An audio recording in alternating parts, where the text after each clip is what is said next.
2024 के आरंभ से पहले ही गुरु का हो गया है शुभता का आरंभ, यानी कि नववर्ष आरंभ से पहले ही हो जाएंगे देव गुरु मार्गी। मंगल के घर में गुरु मार्गी का कैसा होगा आपकी राशि पर प्रभाव, देखना ना भूलिए हमारे यानी धर्म ज्ञान के साथ।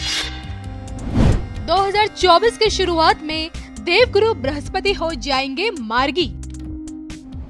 31 दिसंबर की सुबह से अपनी सीधी चाल से चलेंगे गुरु।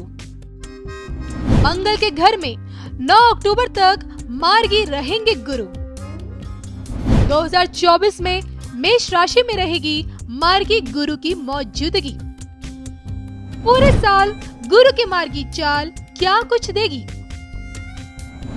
गुरु कृपा से कैसी रहेगी शिक्षा, स्वास्थ्य, विवाह, संतान और धन धान्य? 2024 की शुरुआत से अंत तक मार्गी गुरु पहुंचाएंगे कितना फायदा? देखिए सिर्फ धर्म ज्ञान पर। नमस्कार, धर्म ज्ञान के दर्शकों का स्वागत है। मैं हूं आपके साथ कविता राणा। मेरे साथ मौजूद हैं आचार्य राकेश चतुर्वेदी जी। सर, स्वागत है आपका। नमस्कार कविता जी, नमस्कार दर्शकों। ग्रह गोचर की दुनिया से आज हम आप लोगों के लिए लेकर आए हैं देवगुरु बृहस्पति की मार्गी चाल। आपको बता दूं कि देवगुरु बृहस्पति एक लंबे समय से मेष राशि में बैठे हुए थे, लेकिन राहु की युति के चलते चंडाल योग में फंसे हुए थे। लेकिन 30 अक्टूबर से उन्हें इस अशुभ युति से मुक्ति मिल चुकी है। और अब देखिए 31 दिसंबर को प्रातः सुबह 8 बजे से जैसे ही साल की शुरुआत होगी, देवगुरु बृहस्पति मार्गी हो जाएंगे, यानी कि देवगुरु बृहस्पति अपनी सीधी चाल से चलना शुरू कर देंगे। और जब जब गुरु ने देखिए सीधा चलना शुरू किया है तो अपनी शुभता में वो फायदा ही करा कर जाते हैं। और जो कि आज हम बात करें मकर राशि, मकर लगन वाले लोगों के बारे में। और आपकी राशि इसलिए भी इम्पोर्टेंट है क्योंकि शनि की 7.5 से आप लोग एक लंबे समय से गुजर रहे हैं। शनि भी एक गुरु का दर्जा उन्हें मिला है और यहाँ देवगुरु बृहस्पति भी गुरु के रूप में आप लोगों को कितना फायदा आगे देकर जाएंगे। साल की शुरुआत आप लोगों के लिए कैसी रहेगी, आइए जान लेते हैं। गुरु की मार्गी चाल की भूमिका मकर राशि, मकर लगन वाले लोगों के लिए क्या कहती है, बताएं। जी कविता जी, देखिए दर्शकों, सबसे पहले देख लेते हैं कि मकर राशि वालों के लिए चतुर्थ भाव में मार्गी अवस्था में बैठेंगे, मंगल के घर में बैठेंगे। शनि और मंगल का प्रभाव जो है वो बहुत अच्छा नहीं है। और एक चीज और आप विशेष रूप से ध्यान दीजिए यहाँ पर कि गुरु मार्गी तो हो गए हैं, लेकिन शनि की पाप दृष्टि गुरु पर पड़ी हुई है। शनि की दृष्टियां जो हैं वह मंगल के घर में मेष पर पाप दृष्टि पड़ रही है।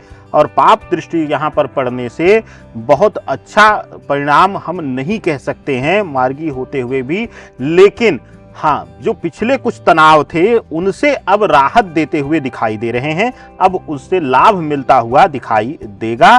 तो कुछ चीजों में यह शुभता बढ़ाएंगे, लेकिन क्योंकि शनि की दृष्टि भी पड़ रही है, पाप दृष्टि पड़ रही है, तो वहां पर कुछ चीजों पर तनाव भी देंगे अभी मार्गी अवस्था में। कविता जी चलिए अब आगे बढ़ते हैं। शुरुआत यहीं से करेंगे कि गुरु की ये मार्गी अवस्था से आप लोगों को कितना फायदा होने वाला है। सबसे बड़ा फायदा स्टूडेंट्स को कितना होगा ये जानेंगे। पहले देखिए कविता जी, चतुर्थ भाव में मातृत्व भाव में गुरु मार्गी हो रहे हैं। और चतुर्थ भाव में मार्गी होते हुए यहाँ पर देखिए कि आपके पराक्रम भाव के साथ साथ द्वादश भाव को भी यह रिप्रेजेंट करते हैं। इन भावों का भी स्वामित्व यह करते हैं। तो इस यहाँ पर मार्गी अवस्था में देखने को मिलेगा कि विशेष रूप से शनि प्रधान राशि होते हुए आप थोड़ा सा यहाँ पर गलत तरीके से, गलत दिशा में अपने प्रयास को मोड़ेंगे, जिसकी वजह से आपका प्रयास, आपका परिश्रम व्यर्थ जाएगा और कुछ न कुछ आपको तनाव मिलेगा। इसको इस तरीके से समझा जाए कि अगर आपकी काबिलियत एक अच्छा अध्यापक बनने की है या एक टीचर बनने की है, एक प्रोफेसर बनने की है, और आप उसके विपरीत आप अपने आप को विज्ञान के क्षेत्र में और डॉक्टर्स की फील्ड में या फिर इंजीनियरिंग के क्षेत्र में आप अगर प्रयास करेंगे डालने का, तो आपको विफलता और तनाव देंगे। सही दिशा का चयन करना यहाँ पर मार्गी अवस्था में जरूरी हो जाता है। कविता जी चलिए ठीक है, आगे बढ़ते हैं और अब बात करते हैं आपके वैवाहिक जीवन को लेकर। यहाँ देवगुरु बृहस्पति की कृपा से आपको अपने वैवाहिक जीवन में कितनी सफलता मिल रही है, कितनी खुशियां मिल रही हैं। और अगर आप देखिए विवाह के इच्छुक हैं, करने के इच्छुक हैं, तो गुरु की कृपा से क्या अब की बार शहनाइयों की गूंज आप ही के घर से सुनाई देगी, जान लेते हैं। देखिए शनि प्रधान राशि है और चतुर्थ भाव में गुरु बैठे हुए हैं। इसके साथ ही आपके पराक्रम भाव पर यानी कि पराक्रम भाव को जब देखते हैं तो यहाँ पर रिश्ते भी प्रभावित होते हैं। पराक्रम भाव को अगर स्वामित्व करते हैं तो रिश्ते भी प्रभावित होते हैं। और दूसरा, शनि की पाप दृष्टि होने से और सप्तम भाव जो है वह चंद्रमा की प्रधान राशि होने की वजह से शनि चंद्रमा का भी प्रभाव बहुत अच्छा नहीं होता है। तो इसलिए हालांकि गुरु और चंद्रमा का शुभतापूर्ण प्रभाव मिलता है जीवन में, लेकिन शनि की पाप दृष्टि गुरु पर पड़ने की वजह से यहाँ पर देखने को मिलेगा कि कुछ न कुछ विरोधाभास संबंधों में या फिर सोच में देखने को मिलेगा पार्टनर्स के बीच में। लेकिन जैसा कि आपने कहा कि अगर आप अविवाहित हैं, वैवाहिक जीवन में बंधने की तैयारी कर रहे हैं, तो वहाँ पे अत्यंत शुभकारी परिणाम देखने को मिल रहे हैं।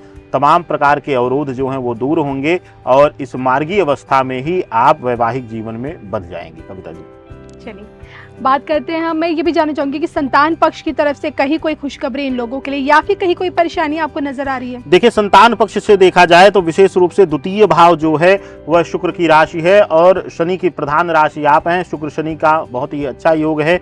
इसके साथ ही गुरु जो है चतुर्थ भाव में है, तो थोड़ा सा यहाँ पर संतान उत्पत्ति से संबंधित कुछ पीड़ा मिल सकती है, या अगर गर्भ में है संतान तो कुछ न कुछ उसको पीड़ा गर्भ में भी कुछ जो है वह मिल सकता है, दिक्कतें आ सकती हैं, गर्भ से संबंधित भी दिक्कतें आ सकती हैं। लेकिन यह दिक्कत जो है वह बहुत दीर्घकालिक नहीं रहेगी, बहुत बड़ी पीड़ा का कारक नहीं बढ़ेगा। छोटी मोटी दिक्कतें, मानसिक परेशानियां दे करके यह मुक्त हो जाएंगे आप, और आपके जीवन में शुभता आएगी। तो अब तक हमने आचार्य जी से जाना कि गुरु की कृपा से उनकी मार्गी चाल आप लोगों को कहाँ कहाँ कितना फ़ायदा दे रही है। भले हमने स्टूडेंट्स के बारे में बात की हो, हमने आपके रिश्तों को लेकर, वैवाहिक जीवन को लेकर जाना हो, संतान पक्ष को लेकर जाना हो, और अब बात कर लेते हैं आपके स्वास्थ्य को लेकर। सेहत अब आपकी कैसे रहेगी, क्योंकि एक लंबे समय से 7.5 में आपकी सेहत भी थोड़ी बहुत काफ़ी ज़्यादा बिगड़ी है, लेकिन अब आगे कैसी रहेगी बताइए। देखिए, स्वास्थ्य कारणों से देखा जाए तो अब जो है गुरु जो चतुर्थ भाव में है, चतुर्थ भाव को भी पीड़ा का कारक माना जाता है या पीड़ित भाव भी कहा जाता है इसको कुछ चीज़ों में, और इसमें विशेष रूप से मानसिक पीड़ा को दर्शाता है। लेकिन गुरु वहां पर बैठ करके आपको थोड़ा सा पीड़ा से मुक्त कर रहे हैं। और षष्ठम भाव बुध की प्रधान राशि होने की वजह से यहाँ देखा जाएगा कि मकर लग्न वालों के लिए कोई बड़ी शारीरिक पीड़ा नहीं मिलेगी, स्वास्थ्य पीड़ा नहीं मिलेगी। हाँ, थोड़ा सा शनि प्रधान और शनि की मंगल के घर पर दृष्टियां होने से गुरु वहां पर बैठे हुए हैं, तो छोटे मोटे दुर्घटना इत्यादि का संकेत दर्शाता है इस मार्गी अवस्था में। लेकिन कोई बड़ी दुर्घटना या बड़ी पीड़ा का संकेत गणना के अनुसार नहीं दिखाई दे रहा है, तो कोई बड़ी पीड़ा नहीं है, शुभतापूर्ण है। आनंद लीजिए, ईश्वर की प्रार्थना कीजिए, आनंद लीजिए। चलिए, क्या लगता है धन संपदा के मामले में अब थोड़ी बहुत इन्हें खुशियां मिलने वाली हैं?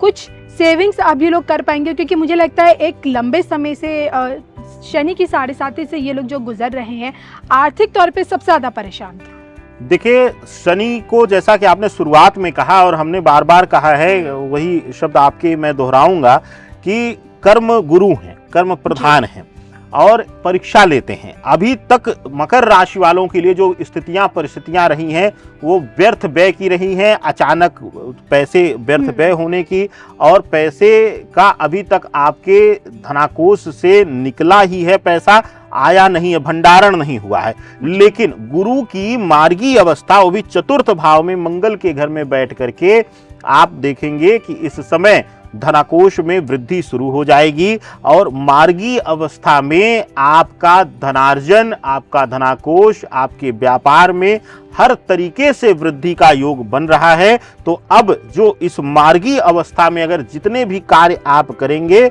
उनमें प्रधानता गुरु की मिलेगी और शुभतापूर्ण परिणाम मिलेंगे। धनाकोश बढ़ेगा, धन भाव बढ़ेगा, आपके लिए शुभतापूर्ण रहेगा। कविता जी, इसी शुभतापूर्ण में छोटे से उपाय जो आपको लगता है इन्हें करने अब जरूरी है? देखिए, शनि की प्रधान राशि है और शनि के लिए कहा जाता है कि विशेष रूप से यह मंगल आराधना, यानी कि भगवान जो शंकर के एकादश रुद्र हैं, भगवान हमारे बजरंगबली की आराधना करने से मुक्ति मिलती है। तो अच्छा रहेगा कि आप बजरंगबली को प्रसाद चढ़ाइए मंगलवार के दिन, और साथ ही साथ कोशिश यही करिए कि हनुमान चालीसा का पाठ इत्यादि जरूर घर में कर लें, संध्या पूजन में या प्रातःकालीन पूजन में, तो आपको अद्भुत लाभ मिलेगा। कविता जी, तो इसी के साथ मुझे और आचार्य जी को दोनों को दीजिए इजाज़त।